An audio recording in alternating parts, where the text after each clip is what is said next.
पति की रक्षा के लिए सावित्री की अद्भुत यात्रा। भारतीय संस्कृति और पौराणिक कथाओं में सावित्री और सत्यवान की कथा प्रेम, साहस, त्याग और अटूट विश्वास की सबसे प्रेरणादायक कहानियों में से एक मानी जाती है।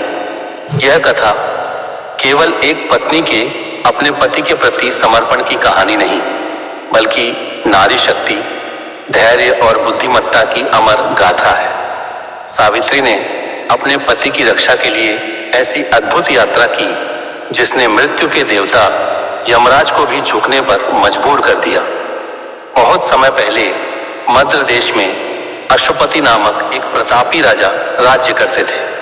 उनके पास अपार धन संपत्ति और वैभव था, लेकिन संतान न होने के कारण वे अत्यंत दुखी रहते थे। राजा और उनकी रानी ने वर्षों तक देवी सावित्री की कठोर तपस्या की। उनकी भक्ति से प्रसन्न होकर देवी ने उन्हें एक तेजस्विनी पुत्री का वरदान दिया। कुछ समय बाद राजा के घर एक सुंदर कन्या ने जन्म लिया। देवी के आशीर्वाद से प्राप्त होने के कारण उसका नाम सावित्री रखा गया। बचपन से ही सावित्री अत्यंत बुद्धिमान, साहसी और धर्मपरायण थी। उनका तेज इतना अद्भुत था कि लोग उन्हें देवी समान मानते थे।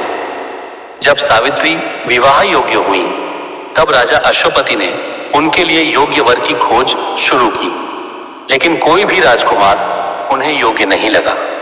तब राजा ने सावित्री को स्वयं अपना जीवन साथी चुनने की अनुमति दे दी। सावित्री अनेक राज्यों और आश्रमों में घूमती हुई एक दिन वन में पहुंची। वहां उनकी मुलाकात सत्यवान से हुई। सत्यवान एक साधारण वेशभूषा में रहने वाले लेकिन अत्यंत गुणवान और धर्मात्मा युवक थे। वे अंधे राजा द्युमत्सेन के पुत्र थे, जिनका राज्य शत्रुओं ने छीन लिया था। अब उनका परिवार वन में कठिन जीवन व्यतीत कर रहा था। सत्यवान का सरल स्वभाव, माता पिता के प्रति सेवा भाव और सत्यनिष्ठा देखकर सावित्री ने उन्हें अपना पति चुन लिया। जब वे महल लौटी और अपने पिता को यह बात बताई, तभी महर्षि नारद वहां आए। उन्होंने कहा, सत्यवान सभी गुणों से श्रेष्ठ है, लेकिन उसकी आयु बहुत कम है। विवाह के 1 वर्ष बाद उसकी मृत्यु निश्चित है। यह सुनकर राजा अश्वपति अत्यंत चिंतित हो गए। उन्होंने सावित्री को समझाया कि वह किसी अन्य युवक को पति के रूप में चुन ले, लेकिन सावित्री अपने निर्णय पर अटल रही। उन्होंने दृढ़ स्वर में कहा, एक भारतीय नारी केवल एक बार अपने पति का चयन करती है। मैंने सत्यवान को मन से अपना पति स्वीकार कर लिया है, इसलिए अब मैं अपना निर्णय नहीं बदल सकती। सावित्री की अडिग निष्ठा देखकर राजा ने विवाह की अनुमति दे दी। विवाह के बाद सावित्री अपने पति के साथ वन में रहने लगी। उन्होंने राजमहल का सुख त्याग दिया और सास ससुर की सेवा में अपना जीवन समर्पित कर दिया। वे प्रतिदिन अपने परिवार की देखभाल करती और अपने पति के साथ सरल लेकिन सुखी जीवन बिताती। समय धीरे धीरे बीतता गया। सावित्री को नारद मुनि की भविष्यवाणी हमेशा याद रहती थी। जैसे जैसे सत्यवान की मृत्यु का दिन निकट आने लगा, सावित्री का मन बेचैन होने लगा। उन्होंने भगवान की आराधना शुरू कर दी। 3 दिन तक उन्होंने कठोर उपवास रखा और अपने पति की लंबी आयु के लिए प्रार्थना करती रही। आखिर वह दिन आ गया जिसका भय सावित्री को लंबे समय से था। सुबह सत्यवान लकड़ियां काटने के लिए वन जाने लगे। सावित्री ने उनसे कहा, आज मैं भी आपके साथ वन चलूंगी। सत्यवान मुस्कुराए और उन्हें अपने साथ ले गए। वन का वातावरण अत्यंत शांत था। पक्षियों की मधुर आवाजें गूंज रही थीं।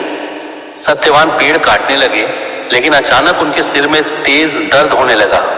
वे कमजोर होकर नीचे बैठ गए और बोले, सावित्री, मुझे बहुत पीड़ा हो रही है।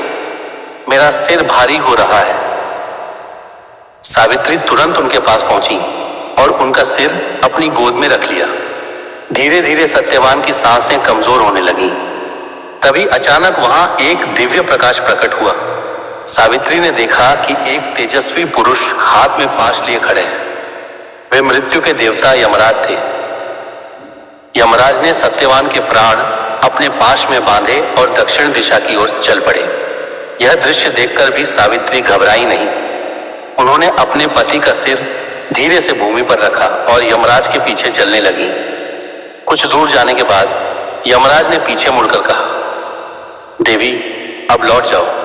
संसार का नियम है कि जिसने जन्म लिया है उसकी मृत्यु निश्चित है। सावित्री ने शांत स्वर में उत्तर दिया, पत्नी का धर्म है कि वह हर परिस्थिति में अपने पति का साथ दे। जब तक मेरे पति आगे बढ़ेंगे मैं भी उनके साथ चलूंगी। यमराज उनकी निष्ठा और साहस से प्रभावित हुए। उन्होंने कहा, तुम अत्यंत पतिव्रता और धर्मपरायण स्त्री हो। मैं तुमसे प्रसन्न हूं। तुम अपने पति के जीवन के अलावा कोई भी वरदान मांग सकती हो। सावित्री ने पहला वरदान मांगा, मेरे अंधे ससुर की आंखों की रोशनी वापस लौट आए और उन्हें उनका खोया हुआ राज्य मिल जाए। यमराज ने तथास्तु कह दिया और आगे बढ़ने लगे, लेकिन सावित्री अभी भी उनके पीछे चलती रही। यमराज ने फिर कहा, देवी, यह मार्ग बहुत कठिन है, अब लौट जाओ। सावित्री बोली, धर्म और प्रेम के मार्ग पर चलने वाला कभी नहीं थकता। यमराज उनकी बुद्धिमत्ता और विनम्रता से अत्यंत प्रसन्न हुए। उन्होंने दूसरा वरदान मांगने को कहा। सावित्री ने कहा, सुन, मेरे पिता राजा अश्वपति के वंश की वृद्धि हो और उन्हें 100 पुत्रों का सुख प्राप्त हो। यमराज ने यह वरदान भी दे दिया। फिर भी सावित्री नहीं रुकी। अब यमराज आश्चर्यचकित थे। उन्होंने तीसरा वरदान मांगने को कहा। सावित्री ने बड़ी चतुराई से कहा, मुझे सत्यवान से 100 पुत्र प्राप्त हो। यमराज ने तुरंत तथास्तु कह दिया, लेकिन अगले ही क्षण उन्हें अपनी भूल का एहसास हुआ। यदि सत्यवान जीवित नहीं होंगे तो सावित्री को पुत्र कैसे प्राप्त होंगे? सावित्री की अटूट निष्ठा, प्रेम और बुद्धिमत्ता से प्रभावित होकर यमराज ने कहा, देवी सावित्री, तुम्हारी भक्ति और प्रेम ने मुझे भी पराजित कर दिया है। मैं सत्यवान को पुनः जीवन दान देता हूं। इतना कहकर यमराज अंतर्ध्यान हो गए। उधर सत्यवान की आंखें फिर से खुल गईं। उन्हें ऐसा लगा जैसे वे गहरी नींद से जागे हों। सावित्री के चेहरे पर खुशी और आंसू दोनों थे। उन्होंने भगवान को धन्यवाद दिया।